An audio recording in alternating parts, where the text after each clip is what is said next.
Hi, ಎಲ್ಲರಿಗೂ ನಮಸ್ಕಾರ. Welcome back to Deepa Santosh YouTube channel. ಇವತ್ತಿನ ವಿಡಿಯೋದಲ್ಲಿ ಸಾಗು ಮಾಡ್ತಾ ಇದ್ದೀನಿ, ಹೆಸರುಕಾಳು ಸಾಗು. ಬಿಕಾಸ್ ರೊಟ್ಟಿ ಮಾಡಿದ್ದೆ, ಜೋಳದ ರೊಟ್ಟಿಗೆ ಬೇಕಾಗಿತ್ತು, ಅದಕ್ಕೆ ಸಾಗು ಮಾಡ್ತಾ ಇದ್ದೀನಿ. ಸಿಂಪಲ್ ಆಗಿ ಮಾಡ್ತಾ ಇದ್ದೀನಿ. ಇವಾಗ ಯಾವ ರೀತಿ ಮಾಡೋದು, ಹೇಗೆ ಮಾಡೋದು ಅನ್ನೋದನ್ನ ತೋರಿಸ್ತೀನಿ, ಬನ್ನಿ. ಇವಾಗ ನೋಡಿ, ಸಾಗು ಮಾಡೋದಕ್ಕೆ ಏನೇನು ಇಂಗ್ರೀಡಿಯೆಂಟ್ ಬೇಕು ಅಂತ ತೋರಿಸ್ತೀನಿ. ಜೀರಿಗೆ 1 ಟೇಬಲ್ ಸ್ಪೂನ್, 1 ಈರುಳ್ಳಿ ನೋಡಿ, ಸಾಸಿವೆ 1 ಟೇಬಲ್ ಸ್ಪೂನ್, ಚಿಕ್ಕ ಸ್ಪೂನಲ್ಲಿ ಕರಿಬೇವು, ಹಸಿರು ಮೆಣಸಿನ್ಕಾಯಿ, ಟೊಮೆಟೊ, ಬೆಳ್ಳುಳ್ಳಿ, ನಿಮ್ಗೆ ಇಷ್ಟ ಇದೆ ತೊಗೋಬೋದು, ಇಲ್ಲಾಂದರೆ ಸ್ಕಿಪ್ ಮಾಡ್ಬೋದು. ಮತ್ತು ಕಾಳನ್ನ ಬೇಯಿಸ್ಕೊಂಡಿದ್ದೀನಿ. ಈ ರೀತಿ ನನಗೆ ಎಷ್ಟು ಬೇಕೋ 1 ಟೈಮ್ಗೆ ಆ ರೀತಿ ಬೇಯಿಸ್ಕೊಂಡಿದ್ದೀನಿ. ನೋಡಿ, ಇವಾಗ ಸ್ಟವ್ನ ಆನ್ ಮಾಡ್ಕೊಳ್ಳೋಣ. ಇದಕ್ಕೆ ಆಲ್ರೆಡಿ ಆಯಿಲ್ ಹಾಕಿದ್ದೀನಿ, 1 ಟೇಬಲ್ ಸ್ಪೂನ್ ಆಯಿಲ್ ಹಾಕಿದ್ದೀನಿ. ಜಾಸ್ತಿ ಆಯಿಲ್ ಹಾಕಿದರೆ ಚೆನ್ನಾಗಿರಲ್ಲ, ಸೊ ಅದಕ್ಕೆ 1 ಟೇಬಲ್ ಸ್ಪೂನ್ ಆಯಿಲ್ ಹಾಕಿದ್ದೀನಿ. ಆಯಿಲು ಸ್ವಲ್ಪ ಬಿಸಿ ಆಗಿದ ತಕ್ಷಣ ಸಾಸಿವೆ ಹಾಕ್ತಾ ಇದ್ದೀನಿ.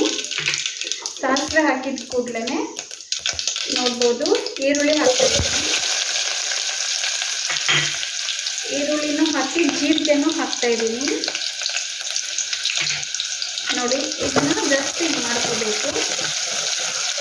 ಆನಂತರ ಬೆಳ್ಳುಳ್ಳಿ ಹಾಕ್ತಾ ಇದ್ದೀನಿ, ಇದು ಸ್ವಲ್ಪ ಬೇಯಬೇಕಲ್ಲ. ಆಮೇಲೆ ಹಸಿರು ಮೆಣಸಿನ್ಕಾಯಿ, ಇಷ್ಟನ್ನು ಹಾಕಿಬಿಟ್ಟು ಒಂದು ಸರ್ತಿ ಬೇಯಿಸ್ಕೋಬೇಕು. ನೋಡಿ, ಈ ರೀತಿ ಬೇಯಿಸ್ಕೋಬೇಕು. ನೋಡ್ಬೋದು, ಇದು ಬೇಯ್ತಾ ಇದೆ ಅಲ್ವಾ. ಟೊಮೆಟೊನು ಕೂಡ ಹಾಕ್ಬಿಡ್ತೀನಿ, ಅದು ಬೇಯಬೇಕು. ಆನಂತರ ಕರಿಬೇವು ಹಾಕ್ತಾ ಇದ್ದೀನಿ. ನೋಡಿ,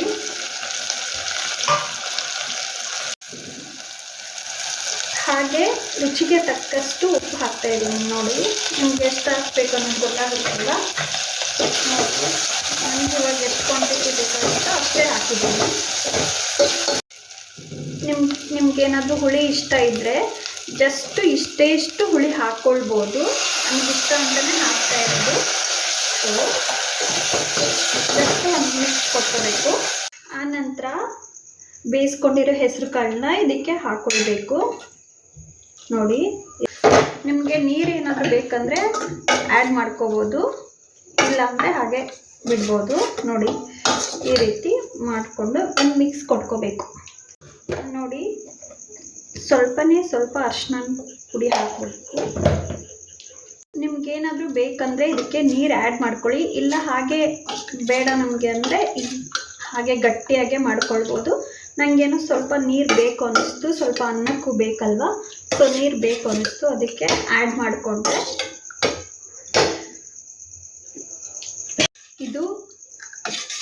ಇದು ಒಂದು ಕುದಿ ಬಂದ ಮೇಲೆ ನಾನು ನಿಮಗೆ ತೋರಿಸ್ತೀನಿ ಯಾವ ರೀತಿ ಬಂದಿದೆ ಅಂತ. ಸೂಪರ್ ಟೇಸ್ಟಿಯಾಗಿರುತ್ತೆ. ನಾನು ಆಲ್ಮೋಸ್ಟ್ ಯಾವಾಗಾದರೂ ಎಮರ್ಜೆನ್ಸಿ ಇರುವಾಗ ಈ ಥರ ಮಾಡ್ತಾ ಇರ್ತೀನಿ. ನೀವು ನಿಮ್ಮ ಮನೇಲಿ ಟ್ರೈ ಮಾಡಿ. ಬ್ಯಾಚುಲರ್ಸ್ಗೆ ಅಂತೂ ತುಂಬ ಈಸಿ ಇದು ಮಾಡೋಕ್ಕೆ. ನೋಡಿ, ಆಗ್ತಾ ಇದೆ. ನೋಡಿ ಸ್ನೇಹಿತರೆ, ಆಯಿತು, ಈ ರೀತಿ ಆಯಿತು, ಸಾಕು. ತುಂಬ ಟೇಸ್ಟಿಯಾಗಿರುತ್ತೆ. ನೀವು ನಿಮ್ಮ ಮನೇಲಿ ಟ್ರೈ ಮಾಡಿಬಿಟ್ಟು ಕಮೆಂಟ್ ಬಾಕ್ಸಲ್ಲಿ ಕಮೆಂಟ್ ಮಾಡಿ. ನೋಡಿ ಯಾವ ರೀತಿ ಕಾಣಿಸ್ತಿದೆ ಅಂತ. ಈ ವಿಡಿಯೋನ ಇಲ್ಲಿಗೆ ಎಂಡ್ ಮಾಡ್ತಾ ಇದ್ದೀನಿ. ಇನ್ನೂ ಯಾರೆಲ್ಲ ನನ್ನ ಚಾನಲ್ಗೆ ಸಬ್ಸ್ಕ್ರೈಬ್ ಮಾಡ್ಕೊಂಡಿಲ್ವೋ ದಯವಿಟ್ಟು ಸಬ್ಸ್ಕ್ರೈಬ್ ಮಾಡ್ಕೊಳ್ಳಿ. Thank you, bye bye, take care.